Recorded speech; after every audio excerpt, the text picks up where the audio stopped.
If you've ever wondered how long does it really take a small YouTube channel to get monetized, well, I'm here to spill all the tea because just a couple of days ago, my channel finally hit all the monetization requirements and it's 4,000 watch hours and 1,000 subscribers, and it took me 141 days, which is just over 4.5 months to get there, and that is considered fast. Now, I didn't have any videos go mega viral, some did perform a bit better than others, so today I'm going to share with you the 5 tips I wish I knew earlier that can hopefully get you there a lot faster. I'm Annie, I'm a brand and web designer and founder of MTstudio, and I started my YouTube channel to document my freelance journey, everything I learned along the way, how to get consistent clients, how I hit 10K consistent months, so hopefully freelancers just like you are able to reach those goals and just to prove to you that it is absolutely possible. And when I started my channel, I did a lot of research and I found out that less than 90% of creators on YouTube ever hit monetization.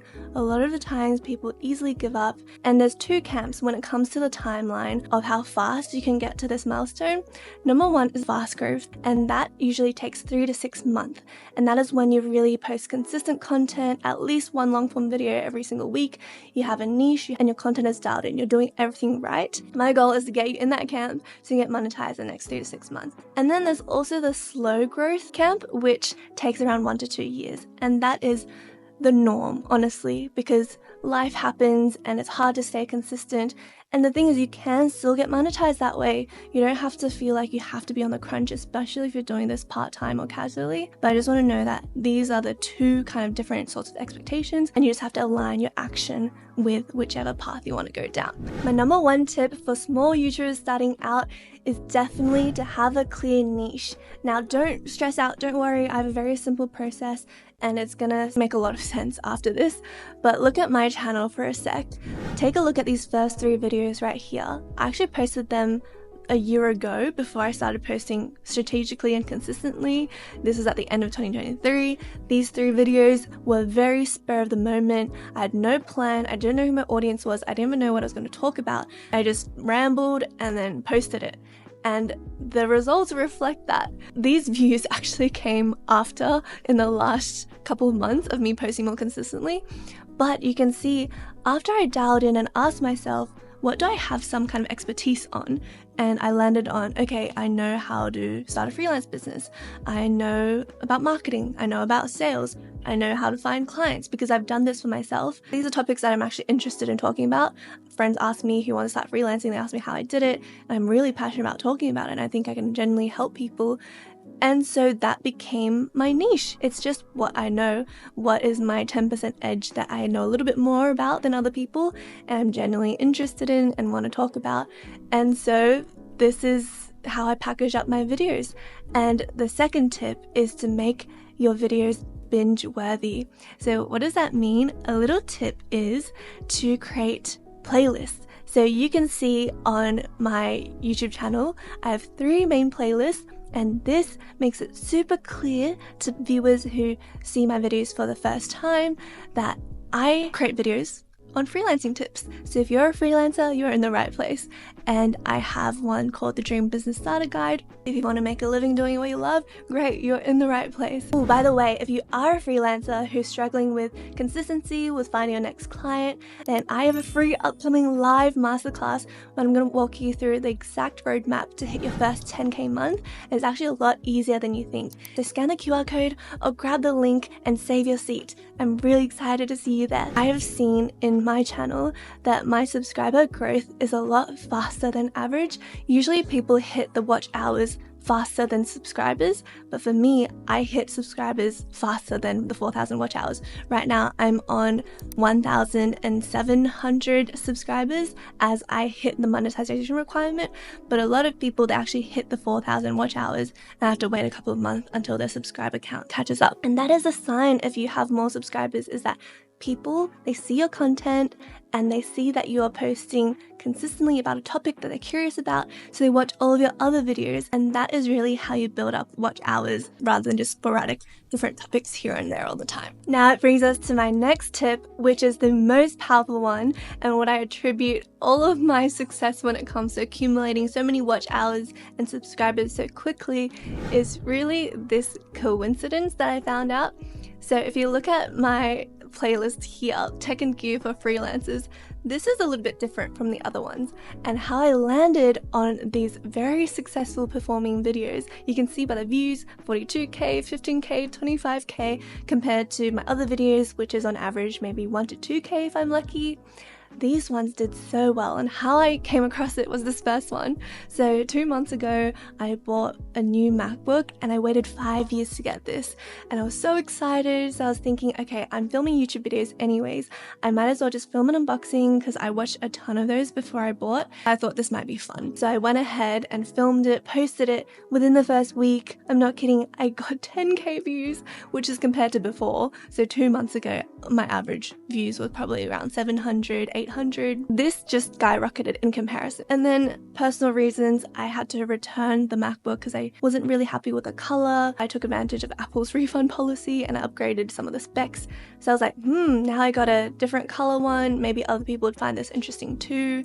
So I was like, you know what, let's try to replicate this. And so that is my 4th tip, is to replicate success. Identify what's performing well for you, and you can also replicate the success of what's working well for other people. So then I filmed an unboxing for the silver new MacBook that I got, and I kind of referenced the title that was working well in my video. I looked at what thumbnails were working well for other people, and I just put it together in a style that worked according to my brand. So I filmed another one, and you can see that it didn't perform quite as well as the other one, but that's fine. It still performed a lot better than my other videos. And that's the important part, is don't forget to tailor it to your actual audience and niche. Otherwise, this is kind of just out of left field. The way I position this when I film these videos is, hey guys, I just bought a new MacBook and I'm gonna see if this is gonna be a really powerful tool for freelancers. This way, when my other viewers view this video, they also freelancer that, oh, is this gonna be a good Mac for me? Maybe I'm a bit curious. For new people who's coming in, they know that I talk about freelancing content. I'm not a tech review channel. That is very important, setting expectations and framing it in a way that actually makes sense to the audience and community that you actually want to build. And then this 3rd video is very interesting because I didn't want just 2 videos on my channel of 2 different Mac unboxings that happened within a month or 2 span of each other, because I don't want people to think, oh my god, why is this girl buying so many MacBooks? So I made a video to explain why I returned the old one and why I bought this new one instead, and the specs that I upgraded. And I try to have fun with this one. I played around with the title, I played around with the thumbnail, and that's when I learned how important the packaging of your video is. So your packaging really is what people see before they actually click on. They click onto it, it's a view, but before they click on, all they can see is the title and the thumbnail. I went to ChatGPT and shared with ChatGPT the concept for this video, like sharing the reviews, why I upgraded, and I asked ChatGPT to generate 5 to 10 different video title ideas, and the one that stood out to me was 5 reasons why I returned my MacBook Pro. So I was like, that actually caught my attention. So what I did is I gone ahead and searched up in the YouTube search bar just to see if there's other videos like that and how those are performing. And there's a lot of those, like why I returned my iPhone, why I returned this, why I returned that. And they were getting a lot of views in comparison to other videos of those channels. So do your research. Next, bring you to my 5th tip, which is to validate your video title idea. This is critical because if your title performs well, it is a huge driving factor of how you actually get those views. If you have a video title that no one's searching for, no one's interested in, it doesn't matter how good your video content is, no one will ever get the chance to see it. So to optimize your video title, I use a tool called TubeBuddy, and I promise you I'm not sponsored. I've just done a lot of research and a lot of big YouTubers use it and they swear by it. So all you have to do is go into the Keyword Explorer tool and type in your video title idea. And I pop in my 5 reasons why I returned my MacBook Pro, and it gives you a score out of 100, and 100's being excellent. It means that it has a lot of search volume, and in comparison doesn't have that much competition. And this just gives you the confidence you need to reassure you that it's okay to put in a lot of effort into this video, because chances are it will perform well. It means there is search demand for it, there is search intent, the video title has been optimized. And I know this is not foolproof, even though it says 100 out of 100, you still might not get like thousands of views, but it's a sign you're on the right track. And if you want to try it out, I do have a cheeky little link, scan the QR code, all down below. And next, my final bonus tip, if you stayed this long, and that is my biggest secret, is to just provide extra additional value in the form of free downloads. So why free downloads? I'm going to share with you a story. When I first got started, I was really nervous of speaking to a camera. I didn't know what to say. I didn't want to just blabber. So what I did is I created slides that step-by-step outlined what I'm going to talk about. Very aesthetically pleasing, very well organized, a lot of content. So pretty much I just share my screen and I just read and riff off the slide. So this way I don't fall off track and I can be confident in posting it, and I know people's going to get value from it. So what I did was, because I already created the slides, I just packaged it up and said, hey, if you want to download these slides, I already have it. You can just grab this link and download it. And I packaged it up into what I call the Brand Creator Archive, which you can scan the QR code here and access it and download it all for yourself. But essentially, this is an archive of all these trainings that I did, all these really value-packed trainings, and they can just access the slides and flick through it because it's a lot faster reading than watching a video, and you can read through it anytime you want. So people downloaded that, and that was actually a really big pivot in my business because I realized YouTube is actually a great lead generation tool. I'm going to dive more into this in future videos, but essentially I treat YouTube as a business. I want to build a community, I want to give value to people, so this way in the future, if I create any paid content like courses, like resources, templates, that people will actually find a lot of value. And I'm never going to push anything onto people that if they don't need it, that's totally fine.